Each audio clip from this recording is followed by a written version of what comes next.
Bonjour à toutes et à tous et bienvenue sur Nutrition Sport Health. Dans ce podcast, je serai accompagné de Monsieur Pierre Garin, vice-président de l'Union professionnelle des diététiciens de la langue française, également spécialisé en nutrition du sport et en écologie alimentaire. Bonjour Pierre, Bonjour Arthur. c'est avec un grand plaisir que je t'accueille pour la seconde fois sur ce podcast. La première fois c'était il y a déjà un peu plus d'un an pour nous parler du rôle des diététiciens dans les soins de santé. Et aujourd'hui, tu vas nous parler d'un concept assez novateur et particulier qui est l'exercice thérapie. Alors l'exercice thérapie, c'est un sujet très peu connu, à la fois du grand public et des professionnels de la santé. D'où ma première question. Pierre, qu'est-ce que l'exercice thérapie? Merci Arthur pour cette question parce que c'est effectivement quelque chose qui est peu connu. En fait, c'est la thérapie par l'exercice. Donc, on utilise des exercices spécifiques selon la pathologie, selon l'objectif à atteindre pour ce patient, pour optimiser la santé du patient. Ces exercices sont en soi réalisés par des professionnels de santé en fait, qui sont entraînés à l'exercice thérapie. Merci Pierre pour cette brève définition de l'exercice thérapie. Passons maintenant à la deuxième question. Pensez-vous que l'exercice thérapie associé à une prise en charge diététique est le combo gagnant contre les maladies chroniques? Ah, mais certainement. En fait, on a souvent dit que ton aliment soit ton seul médicament. Personnellement, je pense plus que l'approche moderne d'une nutri-exercise thérapie soit en fait une solution pour de nombreux patients. En fait, les effets de la prise en soins nutritionnels associés à l'activité physique ne sera pas, c'est pas simplement une addition, c'est véritablement deux facteurs clés qui vont être quelque part exponentiels.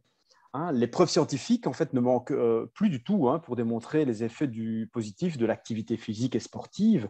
De même, les preuves scientifiques sont bien là, bien documentées, et ne manquent certainement pas pour démontrer les effets d'une alimentation adaptée et qualitative pour nos patients. En fait, quand on associe les deux, j'ai des résultats en fait exceptionnels et c'est extraordinaire, largement supérieurs que si on isolait en fait l'un ou l'autre. Cela nous mène donc à ma prochaine question. Comment peut-on en pratique associer l'exercice thérapie avec la nutrition? Ouais, ça, c'est une excellente question. C'est pas simple. À ce jour, en fait, la mise en pratique sur le papier, c'est logique, c'est simple, mais pratiquement, c'est assez peu connu et complexe. Il existe des initiatives souvent locales même, telles que sport sur ordonnance. C'est assez timide en Belgique. Il existe bien des services de rééducation vasculaire ou même de prise en charge de l'obésité qui associent timidement le sport et la nutrition, mais rarement dans un même contexte, avec une pluridisciplinarité en fait très importante. Les prises en soins pluridisciplinaires complètes, même sur un même niveau, sont assez rares, il faut le reconnaître. Ceci dit, personnellement, j'ai la chance de travailler dans un centre médicalisé dédié à l'exercice thérapie et l'exercice médecine.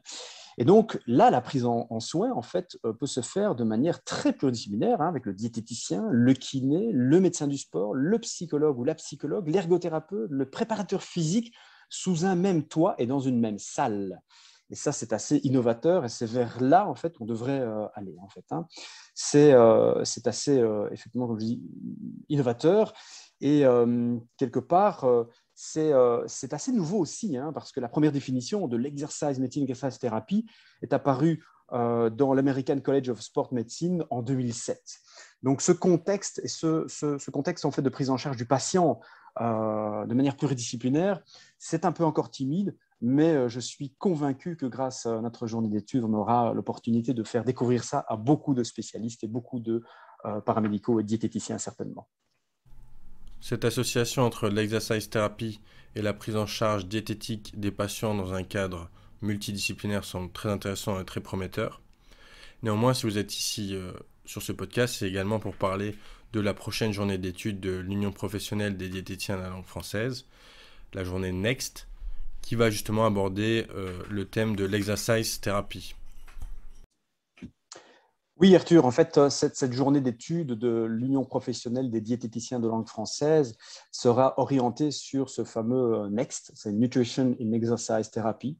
En fait, on sait que la pratique régulière d'une activité physique contribue pour tous et à un meilleur état de santé, hein, ça c'est clair, au même titre qu'une alimentation tout à fait adaptée.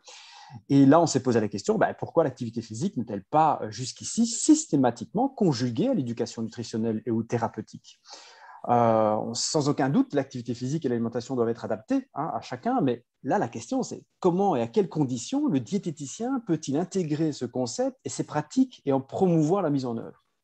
C'est la raison pour laquelle on a voulu innover et organiser cette superbe journée d'avant, je suis persuadé qu'elle sera superbe, et qui concerne le Next Nutrition Exercise Therapy. On a la chance, quelque part, d'avoir une matinée assez chargée, il faut le reconnaître, avec le docteur Mac, responsable de service du Charleroi Sport Santé, qui va nous parler, en proprement dit, en fait, de son expérience en tant que médecin du sport dans l'exercice médecine et la thérapie. Nous aurons ensuite l'opportunité d'entendre le professeur Cani parler justement du microbiote dans toutes ces pathologies de civilisation telles que le diabète et l'obésité, pour être suivi par le professeur Rodriguez qui, elle, va parler du microbiote, mais dans le cadre de l'exercice thérapie. C'est assez innovant de ce côté-là. Et nous entendrons le docteur Grivnier, qui est pneumologue, justement pour cet aspect en fait plutôt du Covid-19 et ce Covid long, comme on appelle ça, qui est un paramètre, je pense, où on sera tout oui en tant que diététicien, parce que c'est certainement ce profil de patient qui va, à terme, en exercice, être patient assez lourd à prendre en charge et qui nécessite une prise en charge nutritionnelle aussi. Ensuite, l'après-midi, on innove avec des ateliers. 6 ateliers en fait, de nutrition et d'exercice thérapie qui concernent en fait 6 pathologies, en fait 5 pathologies et un entretien motivationnel, surtout orienté cet atelier pour les diététiciens. Les 5 pathologies prises en compte seront le cancer, la sarcopénie chez nos aînés, la bronchopneumopathie chronique obstructive, les maladies cardiovasculaires, le diabète, obésité, surpoids, qui seront pris alors en charge lors de cet atelier donc ensemble. C'est 5 ateliers en fait extrêmement motivants, qui vont être très intéressants. Et le 6e, donc je le disais, c'est un entretien motivationnel pour les patients chroniques, où là on a des diététiciens spécialisés dans les troubles du comportement alimentaire qui vont aborder justement l'entretien motivationnel chez la plupart des patients présentant des pathologies chroniques. Finalement, l'objectif de tout ça, c'est de vraiment avoir une vision holistique de la diététique, dans la prise en soin d'un patient, dans son éducation nutritionnelle et thérapeutique. Ça permet effectivement d'obtenir une ouverture d'esprit que l'on souhaite à chaque diététicien, évidemment.